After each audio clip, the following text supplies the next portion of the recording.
about conscious perception versus unconscious perception. So we've been looking for consciousness in the last lecture. We didn't find consciousness in the spinal cord, we didn't find it in the cerebellum. We decided that consciousness must be in the cortex, and we've broken cortex into two big areas. The posterior cortex that encodes the actors, the colors, the costumes, and the frontal cortex that manipulates those actors, encodes times the movement of muscles and the movement of thoughts.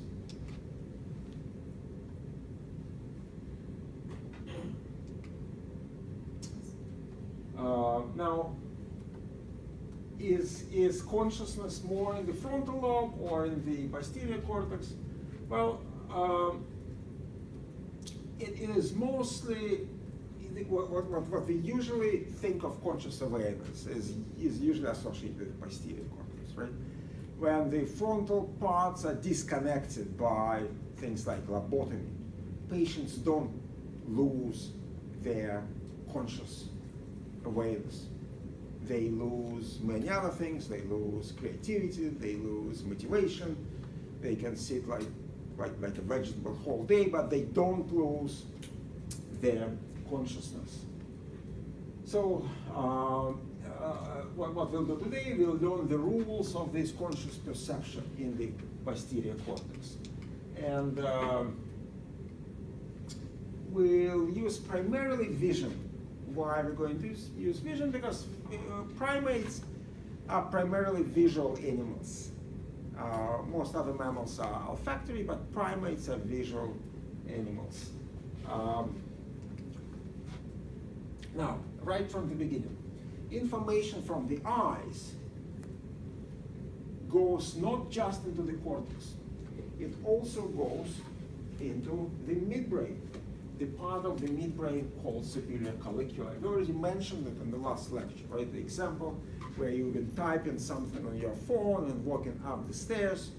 So that moment when you stopped and let the other person pass, or the moment when you were crossing the road and you're typing on the phone and your brain was occupied with your typing, the fact that you stopped in front of the car, you have to thank your superior colliculi in the midbrain. So midbrain, right, this is the brainstem, medulla pons midbrain.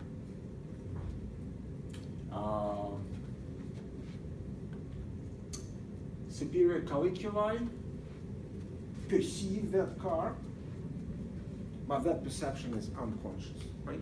So let's discuss that on the examples. And we start with hemispatial neglect. Hemispatial neglect. Patients with hemispatial neglect, you give them a clock and you ask them to copy one to one, just copy, simple copy. And this is what they usually end up with. If you ask them to copy a house, they will copy it to something like that. So half of the house will be there, the other house is missing. If you ask them to copy a daisy, they will end up with copying just one side of the flower. So why is that? Well, these patients have damage to their parietal cortex, one side of the parietal cortex. And if the damage is in the right parietal cortex, the patients lose awareness of the left side of space, because parietal cortex keeps awareness, provides conscious awareness of the space around you. And if you lose that part of the cortex, you're not aware of that space. Let us look at the video of one of the patients with hemispatial neglect. This became apparent when Peggy was asked to draw a daisy from her notebook. Right. A daisy, sure. For neuropsychologist Peter Halligan, Peggy's drawings reveal exactly what's gone wrong. It's like a radar system. whereby the actual radar system on the left-hand side is no longer working well. If someone comes in on my left-hand side now, or I hear a sound, my eyes will immediately move to the left-hand side. That makes me, for evolutionary purposes, very aware of my environment. Because if I wasn't aware of those things, I'd have accidents. I get hurt, or I might get eaten by wild animals and whatever. Now, in Peggy's case, she will not attend to those things that we would normally be aware of. Peggy thinks she's drawn her daisies right, until it's pointed out to her. You've noticed that, have you? Oh dear. So what Peggy's drawn for us is several nice daisies with the left side missing. Same with this one, and this one, and look at this one. This is a very good example. I've done it on all of them. Which means that she's not only neglecting events in the world, but when she conjures up a mental image, she's ignoring the left side of that mental image. Well, I thought I was going. So that's very important. When she thinks of a daisy, she doesn't imagine the left side of the daisy. That left side doesn't exist for her. Let me give you another example. This is Oliver Sacks describing one of his patients, a lady in her 60s. When a tray with breakfast is served with the coffee on the left, she cannot find her coffee. Furthermore, she cannot even look to the left, since the left space does not exist for her. So she leaves food on the left side of a tray and complains that there is no coffee. If your head is gently turned, now she sees the coffee and says, "Oh, here it is. It wasn't there before." This lady found a solution to her problem. She requested a rotating wheelchair, and now she turns right through a circle. She swivels to the right until the previously missed half of space now comes into her conscious perception. If her portions seem too small, she will swivel to the right, keeping her eyes to the right, until the previously missed half now comes into view. She will eat this, or rather, half of this, and feel less hungry than before. But if she's still hungry, or if she thinks on the matter and realizes that she may have received only half of the missing half, she will make a second rotation till the remaining quarter comes into view, and in turn bisect yet again. This usually suffices. After all, she has now eaten 7/8 of the portion. But she may, if she's feeling particularly hungry or obsessive, make a third turn and secure another 16th of her portion, leaving, of course, the remaining 16th, the left 16th on her plate.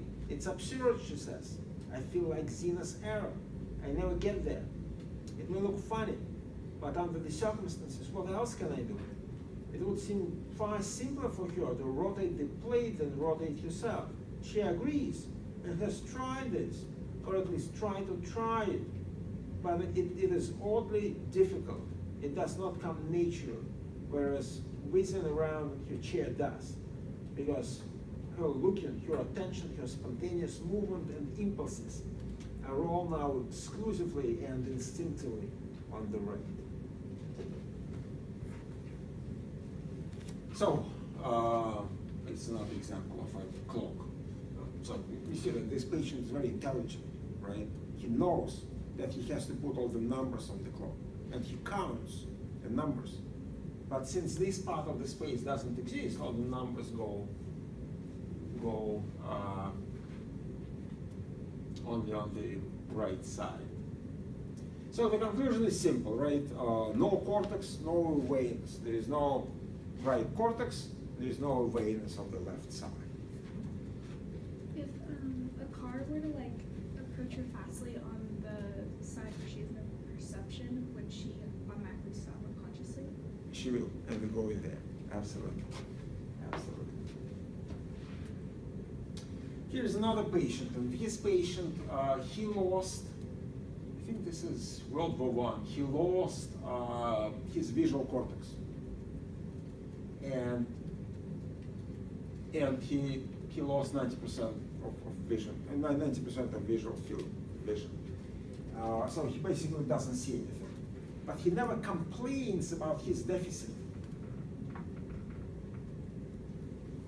since the cortex itself is missing, there is no conscious awareness of the fact that something is missing. You see the difference, right? If there is no cortex, you're not really aware that something is missing. If there is damage in the eyes, your cortex knows that you're not receiving signal from the eyes. If you lost your glasses, the cortex knows that something is wrong. But if there is no cortex, there is no one to tell you that something is wrong. Here's another patient described by Oliver Sacks. Another patient who lost his vision, and Oliver Sacks explains that this patient has never complained about blindness. He has lost the idea of seeing. He was unable to describe anything visually.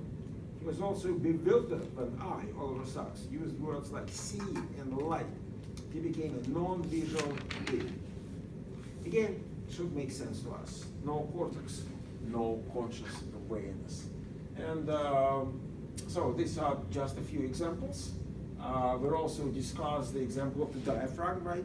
Since the diaphragm is not represented in the cortex, you have no awareness of where your diaphragm are, the biggest muscle. You're aware where all the other muscles are, right? You can close your eyes, I can take your hand and move it, and you will know exactly where your hand is. But the biggest muscle in the body, diaphragm, you don't have any idea because you don't have cortex representing that muscle. Well, here is a kind of counterexample. Phantom limbs. Have you ever heard about phantom limbs? It was considered a magical thing 30, 50 years ago. But now we know that it's quite common occurrence. In fact, 70% of patients would complain of pain in the hand that was amputated, or the pain in the leg. And the pain doesn't go away, it stays with them. It's extremely excruciating thing. The patient is in pain, but the limb is not there, so there is nothing you can do to help the patient. So in this case, situation is reversed, right? There is no limb, but there is cortex. And as long as there is cortex, there is awareness in the cortex that something is wrong, right? So cortex creates awareness, not the limb itself. You can cut the limb, but the pain stays in the cortex because cortex creates this visual awareness. Well, let me give you a complementary example to phantom limb. In this case, everything is all right with the limb. The problem is with the cortex representing that limb. In this patient, a stroke damaged part of the cortex that represented the leg. Now, do you think patient, the story is, again, this is from Oliver Sacks, the patient wakes up in the middle of the night and sees somebody else's leg in his bed, right? This cannot be his leg because he has no awareness of this leg, so it's not his leg. So what he tries to do is to push that leg out of the bed, since it must be nurses who are tricking them, right? Making a joke on him, put somebody else's leg into his bed. So he pushes this leg out of the bed, and what happens? He follows the bed, right? He follows the leg. And that happens the next night and the next night, because and you can try to reason with him, you can try to explain that this is something connected to you, therefore it is your leg, and he will agree. But eventually he thinks that this is not his leg because he doesn't have any awareness of that leg. So he doesn't have any sense of agency for the leg. Again, no cortex, no conscious awareness. This is another condition. Ramachandran is describing this patient. This patient had a paralysis, so the cortex was damaged, and there was a paralysis in the hand, and the patient was not aware of the paralysis. the patient basically would claim there is no problem whatsoever. But then Ramakanjan was able to stimulate cortex responsible for encoding information about the hand. And the patient in that moment regained some ability to move the hand. And the patient was kind of seeing the hand is moving, regained the agency of the hand. And for a few minutes, the patient was aware that this is her hand. But as soon as the cortex was not stimulated, the patient lost the awareness of the hand and immediately claimed that this is not your hand. So again, no cortex, no conscious awareness. Another example, this is a condition in which patient lose control of a hand, and there was recently a paper describing that condition in detail. They found a few patients, and in this condition, one hand can, for example, button your shirt, and the other hand would unbutton it without your awareness. And the researchers pointed the damage to precuneus. This is the area just behind the somatosensory cortex in the parietal lobe. You use sense of agency of the hand. Again, no cortex, no conscious awareness. This is not your hand. You don't know what it is doing. Now, you can think that it could be, well, you can argue that it's not necessarily cortex, it could be a thalamus, right? Since all the sensory signals are coming through a thalamus, or maybe it was thalamus that is creating conscious experience. Well, this experiment really uncovers that. In this experiment, the patient has deep electrode in the thalamus and also electrodes on his scalp. And the patient is being anesthetized. And every few seconds, he is patted on the back, and he has to respond by opening his eyes. So that was the measure of his level of consciousness. At some point, he is completely anesthetized. He does not open eyes anymore. At that exact moment, he is waking EG turn into delta EG, the same EG that we have in the slow wave deep sleep. But the thalamus would continue normal waking EG for a few more minutes. And that clearly dissociates. So the consciousness is lost when the cortex is changing the electrical activity. So it's all in the cortex, it's not in the thalamus. Thalamus just follows the cortex.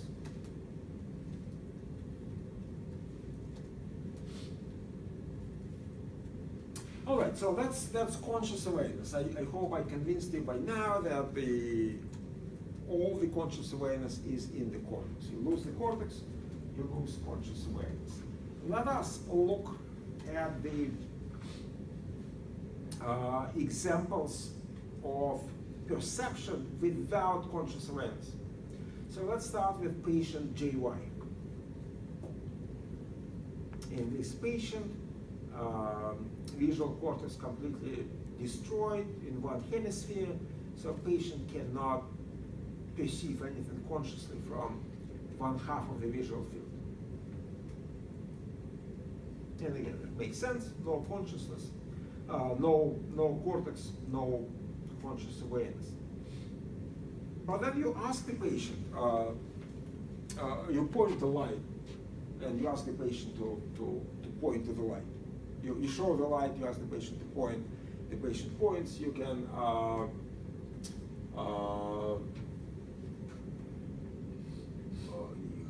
throw something at the patient and he will dunk it.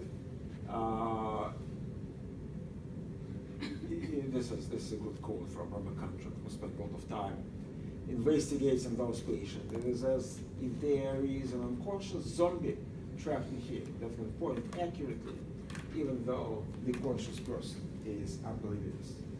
Yeah, because the patient will claim that he doesn't see anything. This is another example. So this is another patient who who has complete blind side. The patient consciously cannot see anything. But as you can see, the patient easily walks around obstacles. Well, not very easily, but he walks around obstacles. So this is the patient who cannot see anything. He's blind. He walks with a cane, completely blind. And when he asks, well, how do you do that? He says he insisted that he had simply walked along the hallway. He was not only unaware of seeing anything, but also oblivious to how he had maneuvered around the unseen objects. He was at a loss to explain or even to describe his action.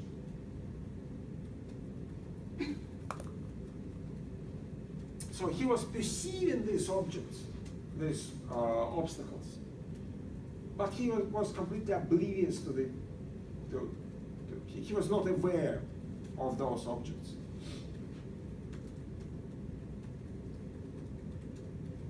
So we have two visual pathways. One goes to neocortex via thalamus, it is evolutionary new, developed in mammals, and visual percepts in that pathway are conscious, and we also have one going to superior colliculi in the midbrain, and that is evolutionary old, based on the visual tectum that in mammals called superior colliculi, and the perception in that area is unconscious. Let us have a break here, so 10 minutes, and we'll reconvene after the break.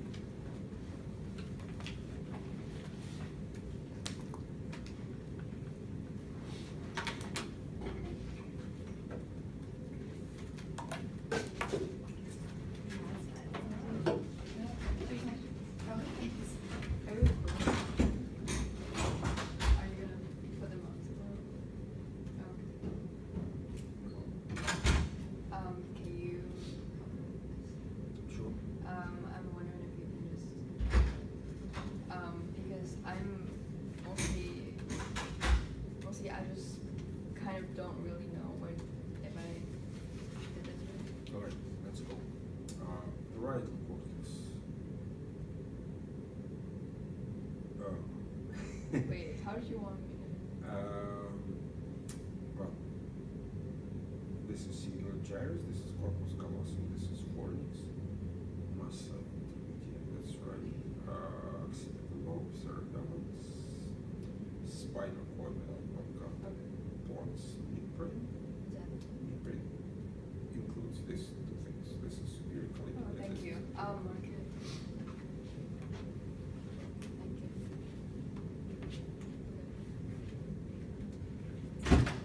Pituitary, temporal lobe, optic chiasm, hypothalamus, absolutely, thalamus, very good, not long. Parietal lobe, corpus callosum, thalamus, caudate nucleus. I don't really know. I'm not sure myself. Caudate will be here. Oh. But this is substantia nigra. This is basal ganglion. Yeah, All of it. I'm kind of right. So, right, that's the putamen. That's the putamen. I'm not sure. Wait. The caudate is here. Oh. Yeah, but again, I'm not. This is not basal ganglion. This is not caudate. I don't know what that is. Okay.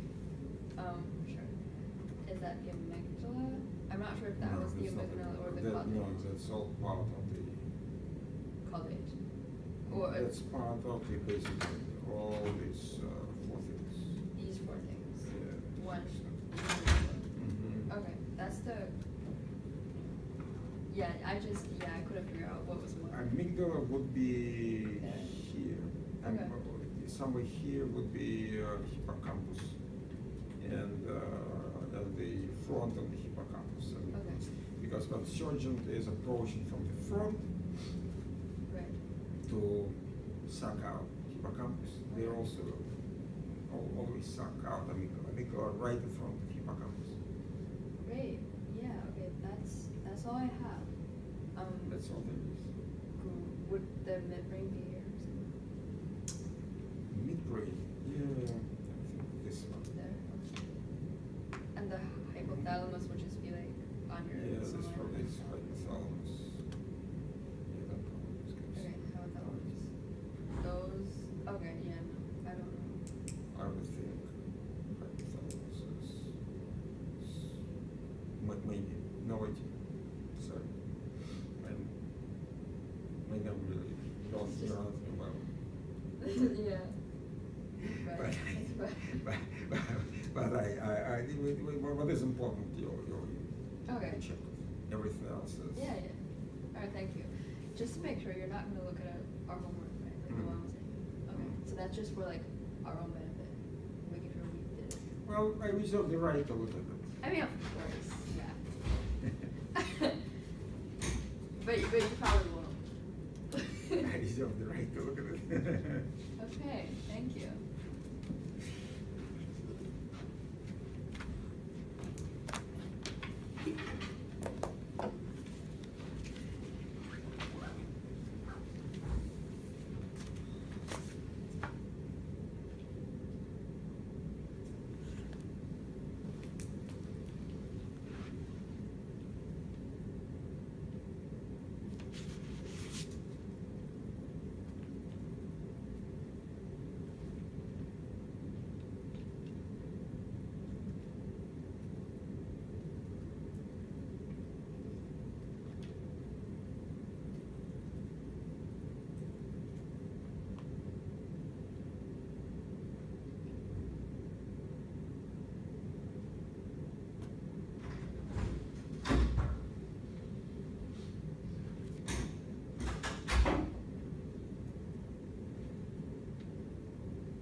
Sorry, I just have another question.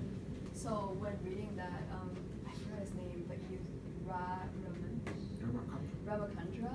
So we talked about how for patients with phantom limbs, if you let them do a mirror test, if you put a fake limb in the mirror and then stroke it, and they would feel it and it would resolve the pain.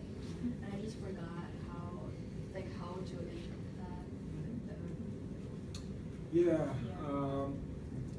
this was one of his ideas. He's very extravagant guy.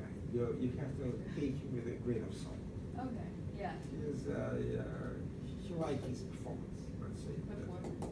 Yeah, so he did try it in a few patients, and it didn't always work, but sometimes Right. he claims it works. Right. It wasn't like it consistent, it wasn't a trial. Okay. There's no statistics there. Okay. But yeah, this is what he has done. He covered patient's limb and made a mirror so that patient was thought that his missing limb was drawing and moving. Yeah. And somehow magically, by just seeing his missing limb move, the pain would stop. Right. And the idea is that he found a way to deceive patient into deceive that part of cortex that is responsible for missing limb to think that the limb is all right, there is no more pain, Okay. you can move, right? Right. So by deceiving that part of cortex, by making those neurons fire, Oh. he okay. was able to relieve the pain. Right. How do you make them? How would it make the pain permanently go away? Like that's the I'm thing. not I'm sure having trouble it with. does go away, probably, I'm not sure. Okay. Yeah. Sure. It may go away in the moment, but then if you do it often enough, who knows? I haven't seen, Yeah. I've read the observation, but I Yeah. haven't seen the follow-up. Okay. So it may be just a few. Okay, thank you.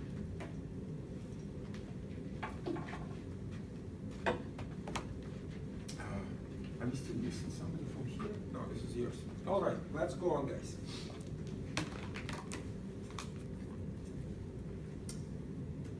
So,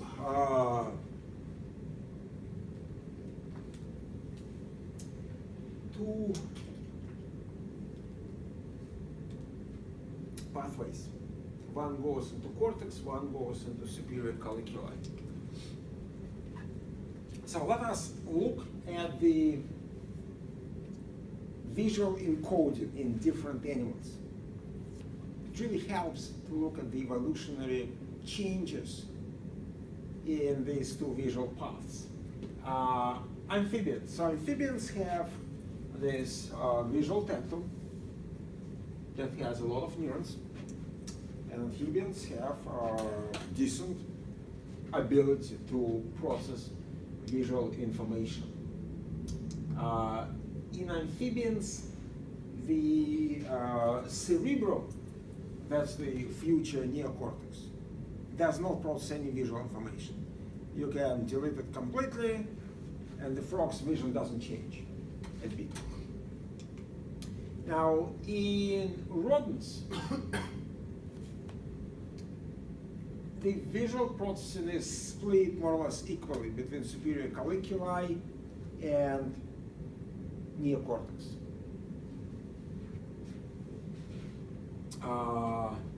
If you decorticate visual areas of rodents, they would still be able to behave as though nothing happened to their cortex. They would visually behave normally. They would go around obstacles. You would not be able to visually detect that some of the rodents had their visual cortex removed. So all the visual processing is done in superior colliculi, and that seems to be working well for them. The only thing that will not happen is that they will never be able to remember novel visual stimuli. For rats, like how they would act normally, is that just because like we can't tell that they're perceiving something different? Like, because they can't tell us that, like, oh, I can't see. Yeah, So, yeah, well, like, sure, they cannot tell us, right? But in terms of their walking and going around, but something like if you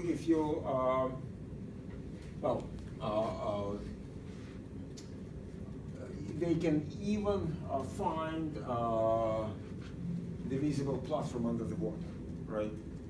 But of course, if you would make the platform invisible, hide it under the murky water, and they would have to learn different visual cues to find the platform, they will fail at that. Because all the new memories are stored in the cortex, right? Superior colliculi are only able to recall what you are born with, the innate memories.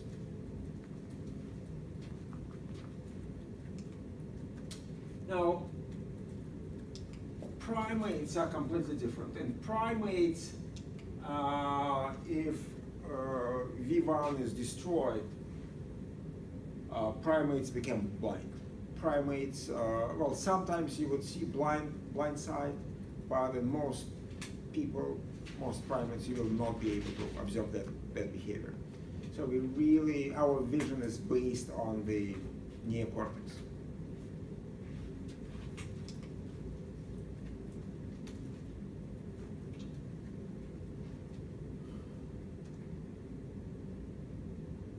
So what do superior colliculi, well, again, you remember that superior colliculi is really a great example of layered cortex, evolutionary layers in the brain, right? Superior colliculi, very small midbrain, and on top of it there is big cortex that was developed a couple 100 million years later, right? Primarily in mammals, and the superior colliculi coming from tectum, of the frogs, right? So what do superior colliculi still do for us humans? Well, things like a car approaching to you, right? Or if I throw something, you will dump, right? That happens because superior colliculi are reacting to that object. Superior colliculi are much faster. Superior collicular processing of that visual information is happening within 100 milliseconds. The best cortex can do is 300 milliseconds, so 3 times longer. And of course, in terms of dunking the ball at the baseball game, superior colliculi works much better. Now, let me ask you a question. So, if you would walk on a road and there is a car coming on your side, so the first thing that will happen to you will freeze. You will freeze for half a second, and then your cortex will decide whether you need to step back or you can go forward. But for that half a second, you will freeze. Why do you think you are freezing? Where is it coming from? Total hypothesis. Maybe evolutionarily, if we see like a predator moving towards you, you would want to freeze so that it won't rise you. Okay, no. This is completely true. Okay. But why wouldn't it comes from predation? It's pretend you're dead. You Or pretend you're dead. Yeah. So why wouldn't predator recognize you if you're not moving? Because of what you told, objects are the same stuff that continue. So probably the predator won't see us as an object. That's exactly what happens. Predators of mammals are snakes, and snakes have very primitive visual system. If you're not moving, they actually don't see you at all. You're not an object for them. You completely disappear from their awareness. You don't exist for them. So if you are moving, they have some neurons firing and saying that this is you, this is object. But if you stopped and you're not moving, those neurons are not firing. That's it. They don't know where you are. They don't see you. You don't exist for them. So it's better than playing dead. They don't see you at all, right? Most snakes. Now some snakes, instead of developing better brain like primates, we develop better brain, better visual system for processing static, immobile objects. Snake developed a new sensory system. They have sensors for heat, but it is only just a few snakes. The rattlesnake and a python have this special sensory object. So when the object is not moving, they can orient themselves by heat. So they move like that, and they look for heat gradient, and then they will bite something that is hot, just based on the heat. So it pays evolutionarily to freeze, because you disappear from the visual system of snakes. It's probably not true for mammals, but since snakes have been our predators for millions of years, all mammals have this reflex. We freeze. We freeze when something is going on, something dangerous is going on in the immediate surroundings. So presence of a predator, you will freeze. An object increasing quickly toward you, you will freeze. Like a car coming on your side, you will freeze, right? What is the neurological mechanism of freezing?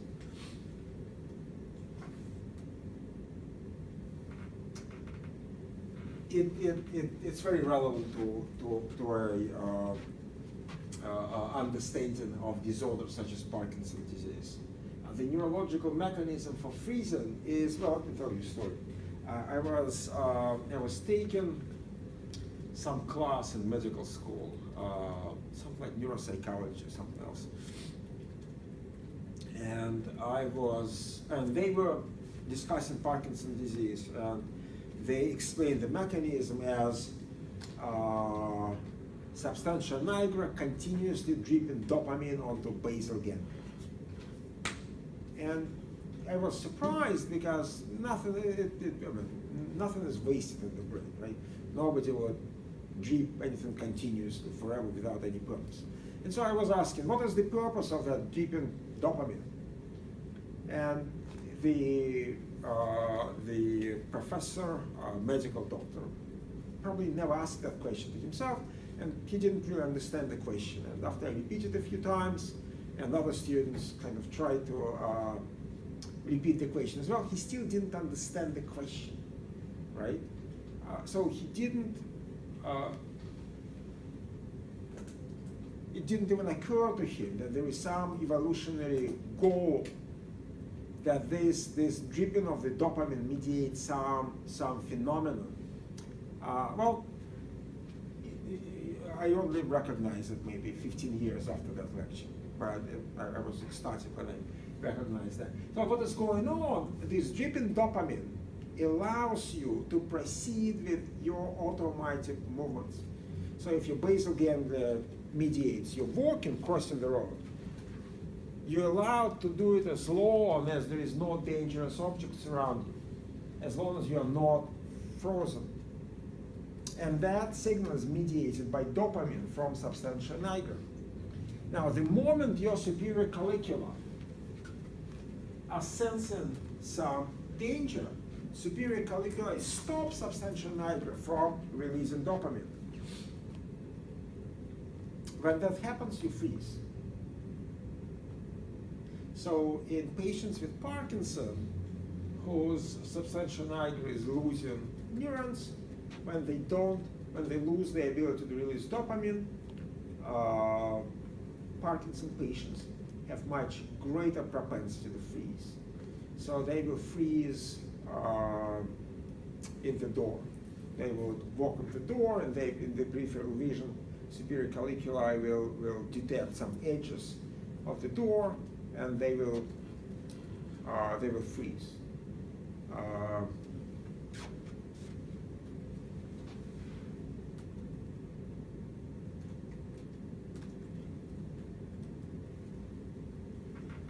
Now, a second related system, we mentioned that a little bit yesterday. A second related system is right next to, also in the midbrain, right next to substantia nigra. It's ventral tegmental area. And the ventral tegmental area is also dripping dopamine, but it's dripping dopamine onto from mesolimbic pathway onto the limbic system and ventromedial prefrontal cortex. And what it does, it dials up and down intensity of your dreaming, daydreaming, or dreams during REM sleep. And that is related to your motivation, because if you don't have any imagery incoming, you're not motivated to do anything, right? So people who had lobotomy, in them in a lot of aberration mesolimbic pathway was broken, and without that dripping dopamine, they had basically no ideas. They didn't care for going anywhere. They were just sitting like vegetables. But if you tell them, get up and go to the restroom, they would do it, right? So they became very flaccid, and that was very convenient to caretakers. It's just that they didn't have any ideas of their own. Now, I want you to generalize, because this generalization is extremely interesting, right? There's a small midbrain. Midbrain is very, very small structure. And the midbrain is controlling the big cortex around it, right? It is controlling the movement in terms of substantia nigra basal ganglia, and this controlling the motivation, the imagery, the intensity of dreams from ventral tegmental area.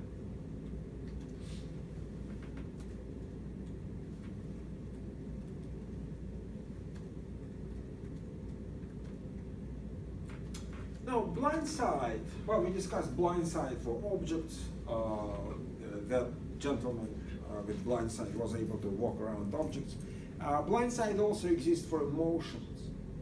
So you can present different photographs to the patient in his field of view where he's absolutely blind and he doesn't see anything.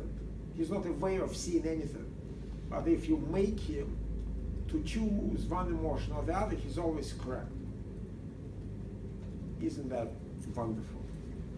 So emotions are also processed subconsciously through the superior colliculi, probably communicating with the amygdala.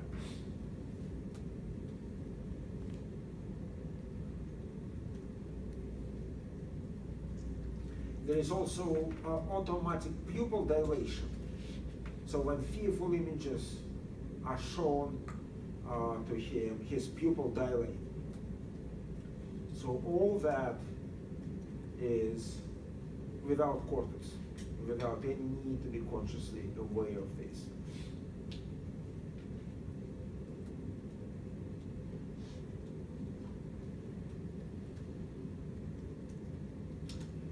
So again, superior colliculi is able to see, perceive, but without conscious awareness.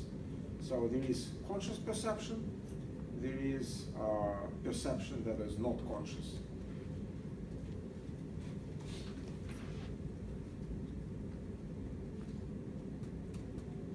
I will skip this, we'll come to this in the last lecture. Superior colliculi is also responsible for saccades. You probably heard about saccades. Eyes are always jumping from one point to another. Superior colliculi mediating this automated jumping of eyes. Now, it is important to recognize also that the picture of the world, this three-dimensional picture of the world that you build inside your brain, is the construction of your cortex.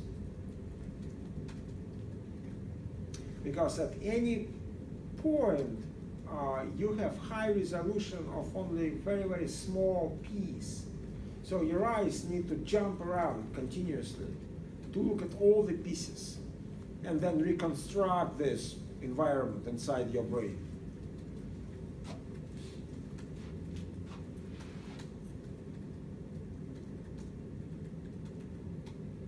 All right, that's all I wanted to tell you about superior colliculi, the unconscious visual pathway. Let us go into the cortex and discuss vision inside cortex. All right? So, what do we have inside the cortex? Well, we discussed yesterday that cortex consists of multiple departments. There is department for understanding words, there is department for speaking words, there is department for touch, department for controlling the muscles. Now, in visual cortex, there are also many departments, about 30 different departments. And we discussed some of them. We discussed V4, that is responsible for colors and for basic shapes like circles, angles. Well, let's look at some of these departments.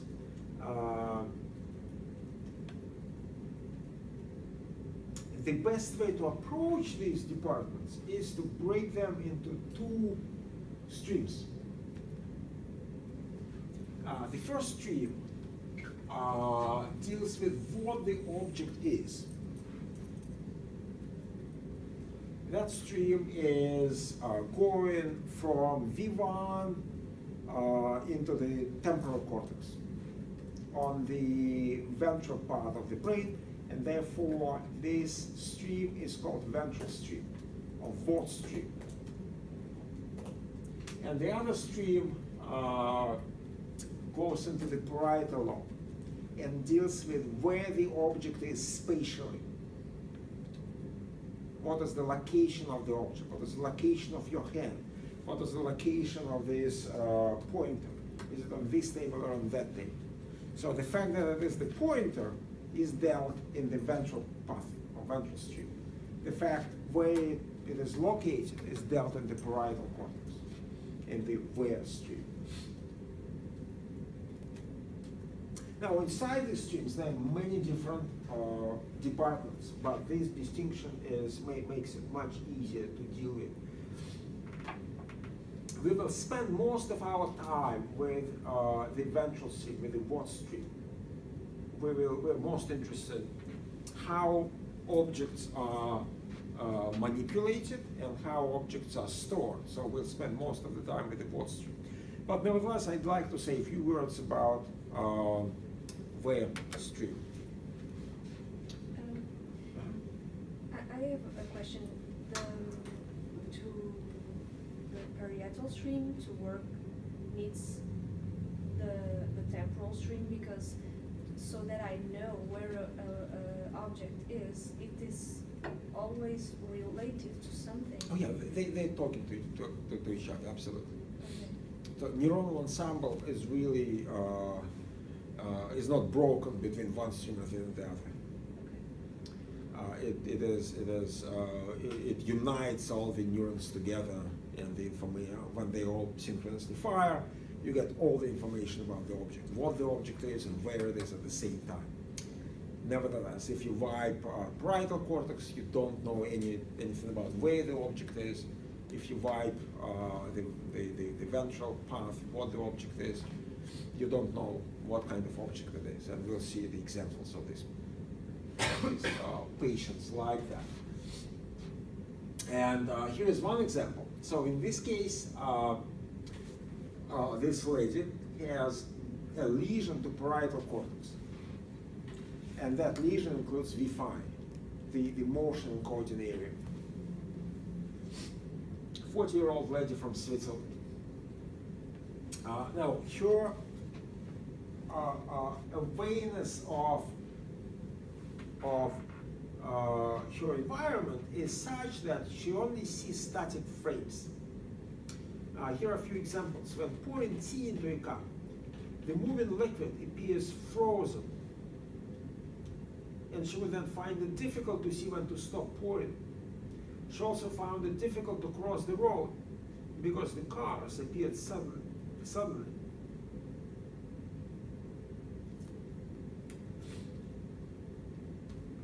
So, lesion to V5, no awareness of movement. Interestingly, there is no the movement disappeared from your dreams as well.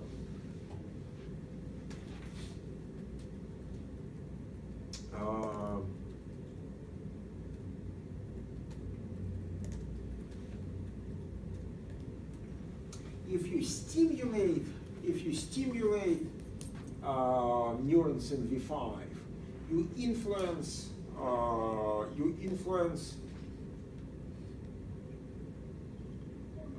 the perception of movement. For herself, when she herself was like moving her arm, did she perceive her arm as moving like this, or could she feel her arm moving continuously? I bet it would be, the perception would be, the visual perception would be Like just her jerky. not even looking at it, just like, could she visualize her arm moving continuously, or was it broken? I don't think so. I think it will be broken. It's really, once you lose the modality, you lose the modality everywhere.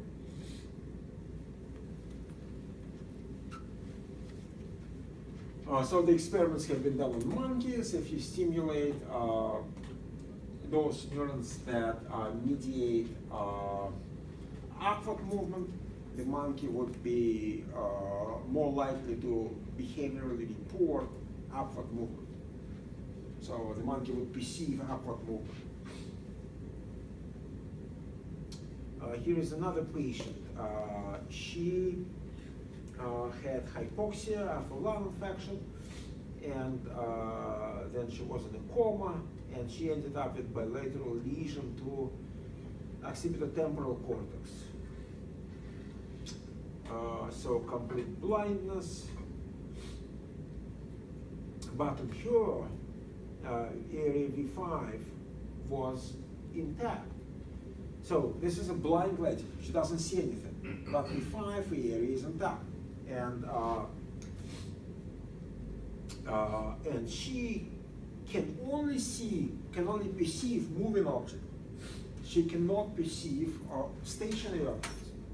So she can see rainwater running down the window, but cannot see through it.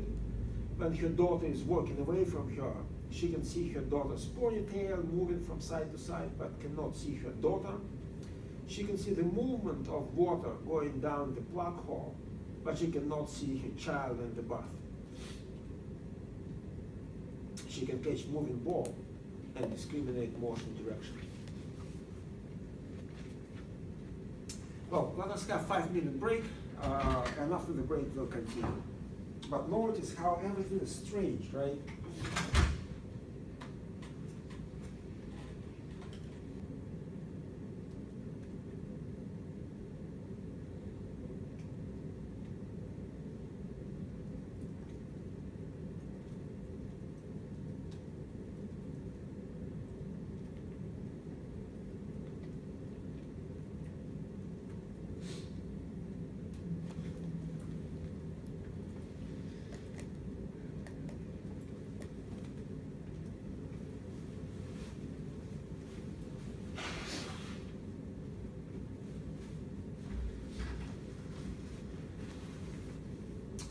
All right, let us move on to the what visual path, to the ventral visual path. So in the ventral visual path, I'll start with V1, the primary visual cortex. The one thing that a lot of people don't realize is that most cells in V1, 60% of cells, are sensitive to motion. Some cells are firing more toward up or down motion. Other cells are firing toward left-right motion. But most cells are encoding motion. So the motion is the king in the brain. It's much easier to observe motion because a lot of cells are responding to motion, are encoding motion.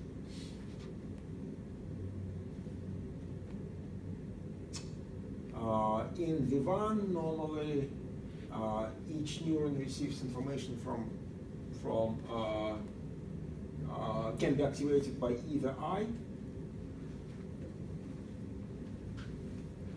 Well, another thing about V1, the encoding of information is topographic. So if these two points are close in space, these 2 points, 3 and 4, will be close in the cortex. This radiogram has been obtained from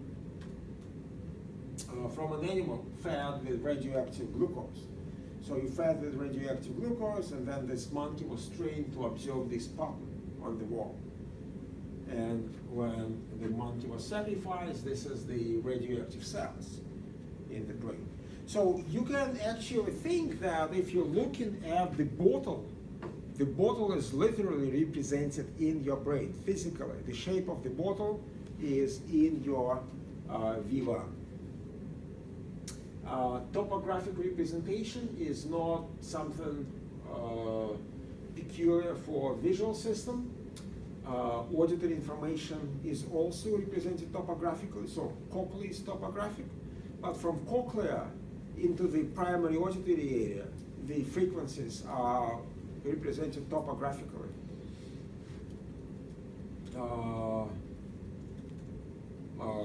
Some other sensory cortex is also topographical, right? Primary motor cortex is topographical. So a lot of primary areas are topographical. Now let me ask you a question. So blind people can be as talented as we are, right? So they must be somehow imagining the visual objects. Do you think they're using visual cortex to imagine objects, or they're using some other part of the cortex?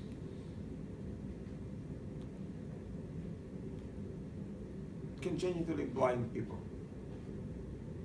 Like people who are born blind? Mhm. They may use other areas because they will get information from other. They might use other areas, but do they use visual cortex? I think yes.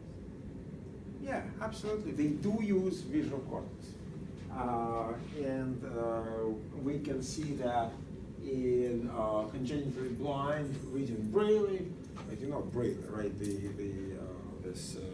Every letter is written by some kind of shape.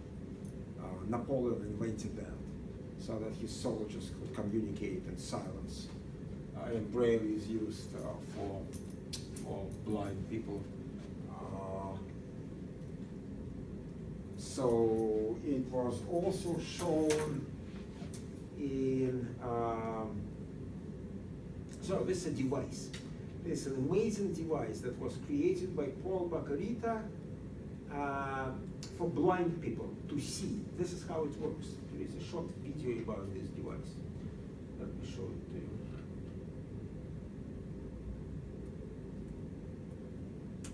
Use mechanical solenoids to stimulate sensations on the back. But today, a computer converts the camera information into electrical pulses and delivers them to the tongue, which is far more sensitive than the back. From the tongue, they begin their trip to the brain. The current device, known as a brain port, has 625 sensors to deliver fine-grained information to the tongue and then the brain. Early devices had only 144 sensors and delivered a much less precise sensation. I don't even think of it now anymore, of sensation of touch. It's automatically, it's like, oh, just like you would look with your eyes across the room and see a thing hanging on the wall. What we're going to try and do is stay in the middle of these two lines. Baccarita's concept that the sense of touch could affect the visual cortex was verified in 2005 by neuropsychologist Maurice Tito. Both blind and sighted people's brains were scanned with a PET scan device. Then, using their tongues, they were asked to determine which way the letter T was oriented. The sighted people were blindfolded. Later, PET scans showed no difference in the sighted subjects' brains. But for the blind, after the sensory substitution experiment, their visual cortices showed distinct stimulation. Something was getting through to the blind subjects' visual centers. But had the touch sensation really become vision? You have visual behavior, you have active visual cortex. So what is it if it's not vision? The question is a philosophical question. If you give the same kind of information not through the eye, but to the tongue, is it still vision? My personal thing is it's visual information. And so when Roger can find a cup on the table and grab right for it, that's vision. Last year when I was up here the first time, we were doing stuff on the table in the kitchen. And, I got kind of a little emotional because it was 33 years since I've seen before, and I could reach out and I see the different size balls. I mean, I visually see them. I could reach out and grab them, not grope or feel for them, pick them up and see the cup, and I could raise my hand, drop it right in the cup. And vision isn't the only sense which can be reorganized with the brain port equipment. So in this case, the patient is actually visually aware, right? Because the cortex is healthy. He probably has problems with his eyes, right? But we can use different entry of sensory information through some other sensory cortex from the tongue stimulation. But that can be wired, that information becomes available to visual cortex, and he can interpret those objects visually, right?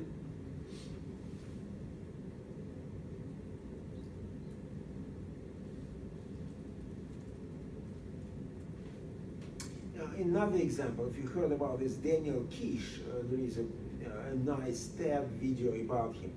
He's the guy who's navigates in space with clicks. So he's a blind person, but he can click, and from these clicks, he could feel complete space, because these clicks are bouncing off walls and off you, and he can build this 3D image of everything around him in his brain. And in his case, again, he's using visual cortex for that process. So it's like Daredevil. Exactly. All right, so let us talk about a few other departments in the VOT, in the ventral stream. So we discussed V1. V2 is primarily concerned with simple shapes, short lines, corners, contours. V4 is primarily concerned with colors and slightly bigger shapes, but simple shapes. And finally, inferior temporal cortex is concerned with very specific shapes, like faces or different models of cars, or different hieroglyphs. I'd like you to take a look to this.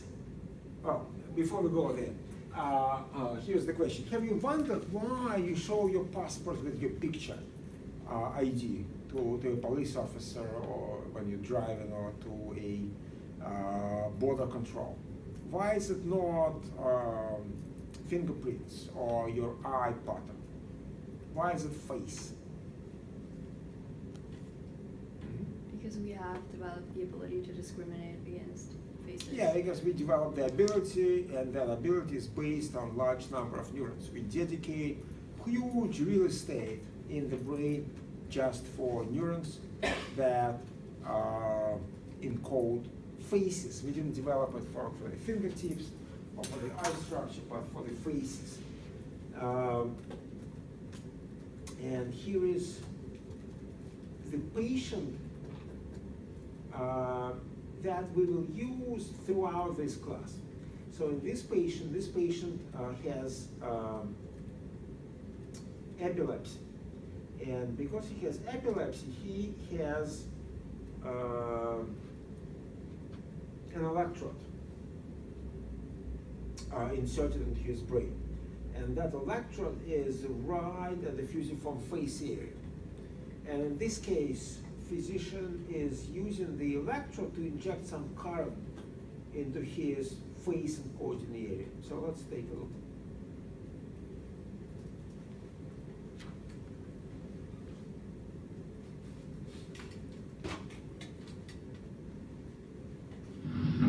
Just look at my face and tell me what happens when I do this, all right?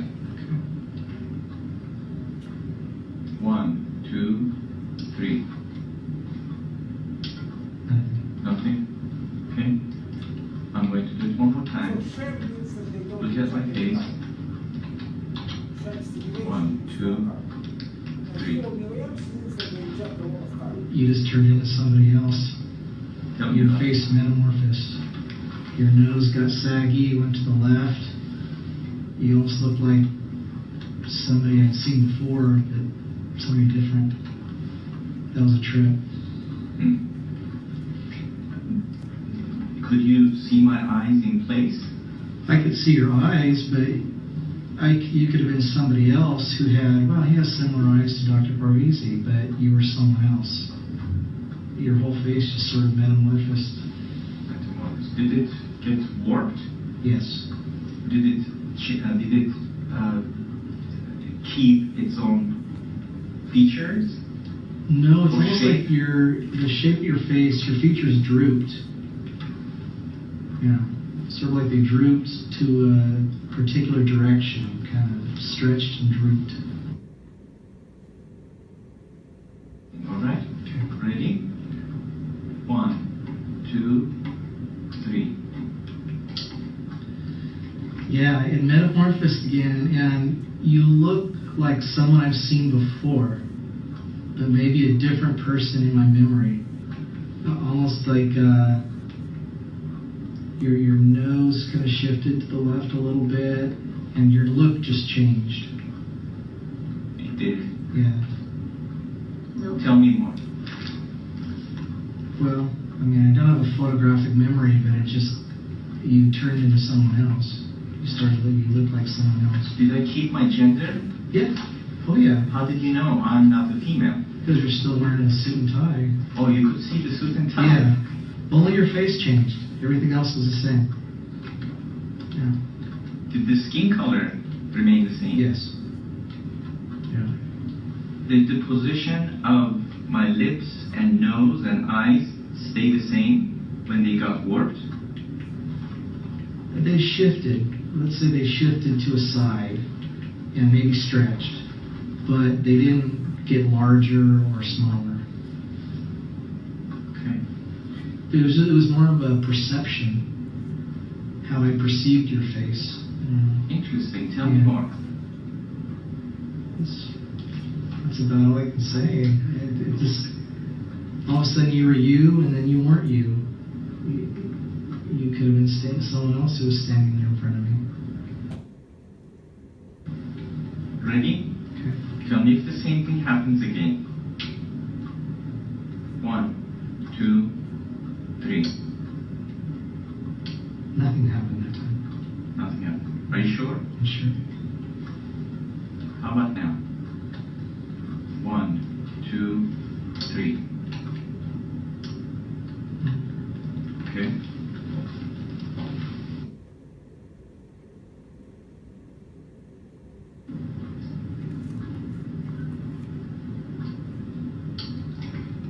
Yeah. The same thing happens? The bottom of her face sort of metamorphosized up, kind of stretched up to give her a different look.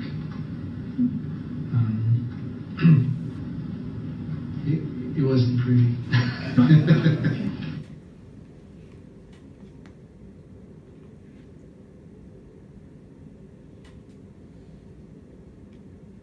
Did anything change?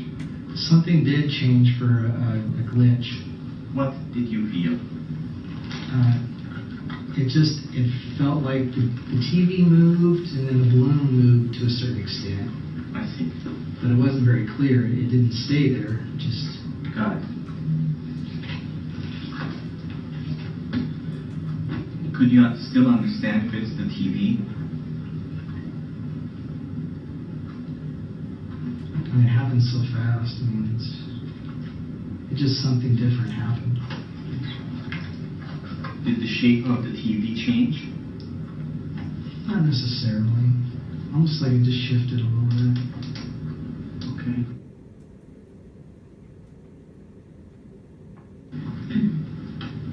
Read again. Hope you're feeling better. Okay. How about now? 1, 2, 3. Hope you're feeling better. Did anything change? Very slight when I first read the word hope. I know it doesn't describe a whole lot, but when something doesn't seem quite right, that's sort of how it felt when I read the word hope.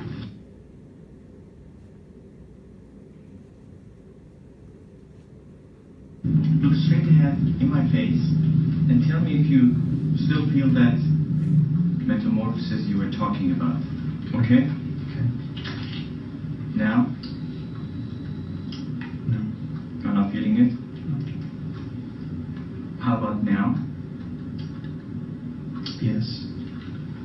Your face started to skew to the right and protrude. Okay. Perfect. Thank you.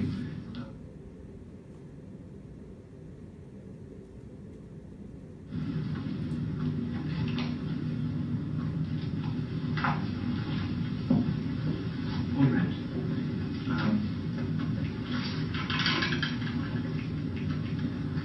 So far, the most significant change has been on your face.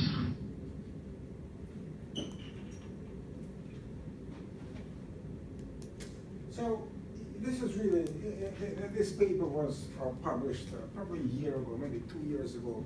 And this is our best information year of how faces are being encoded, and the fact that they really are encoded separately from other objects, right? So there were several things. First of all, so the electrode was neurons that really encoded the face, right? So as soon as those neurons were perturbed by current injection, the whole face ensemble dissolved and metamorphized, right? Thank you so much. Yeah, sorry being a little bit late. No problem. It's just the one. John is the other one. I see. Can you get with you? No. I can tell it too. Please. Thank you. Appreciate it.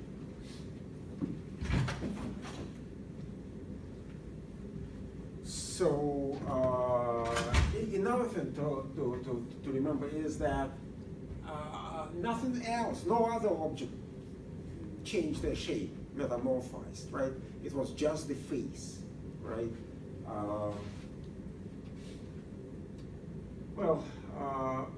What have you seen in that picture?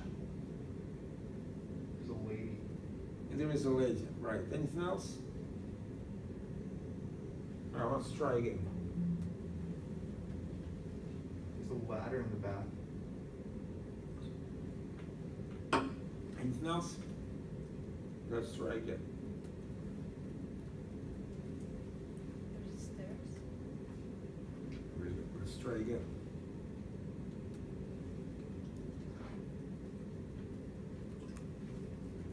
So you don't really appreciate even though the information is in your brain, your neurons, your retina is seeing it.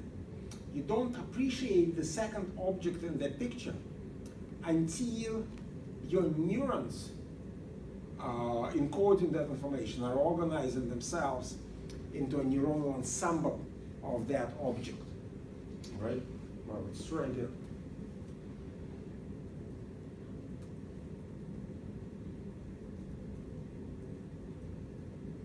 Well, let me prime you. So now what I'm going to do, I'm going to use your prefrontal cortex to prime a category of this second object. So you will be able to look for that second object, right? So that second object is an animal. Let's try again.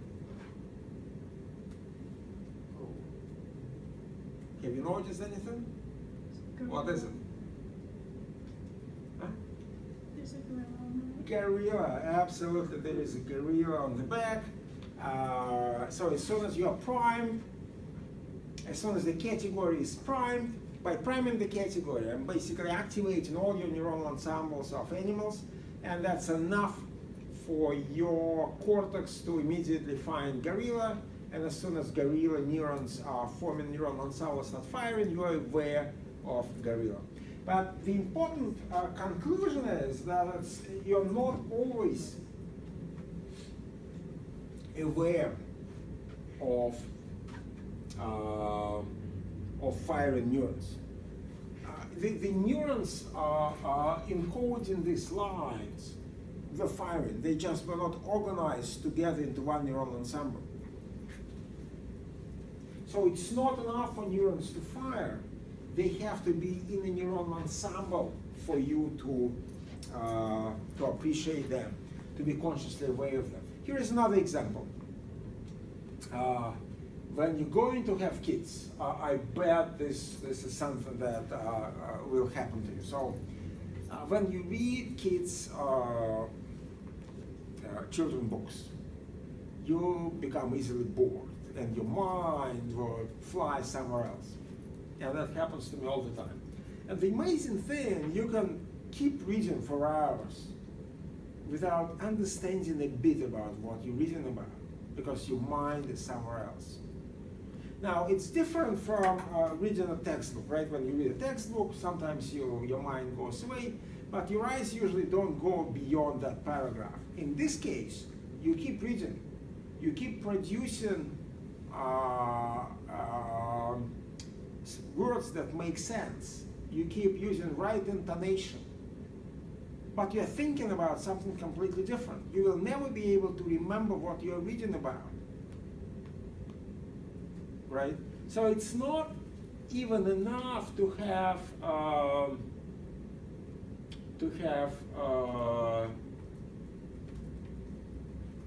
it's not enough to see the word, to speak the word.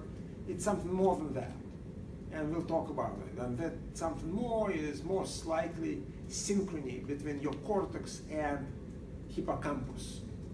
So that memory system has to be synchronized. They have to fire together in synchrony. And if they fire in northern synchrony, you're not aware of that thing, of that object, of that word. So in this case, most likely, my thoughts were in synchrony with hippocampus, but the words I was saying were not.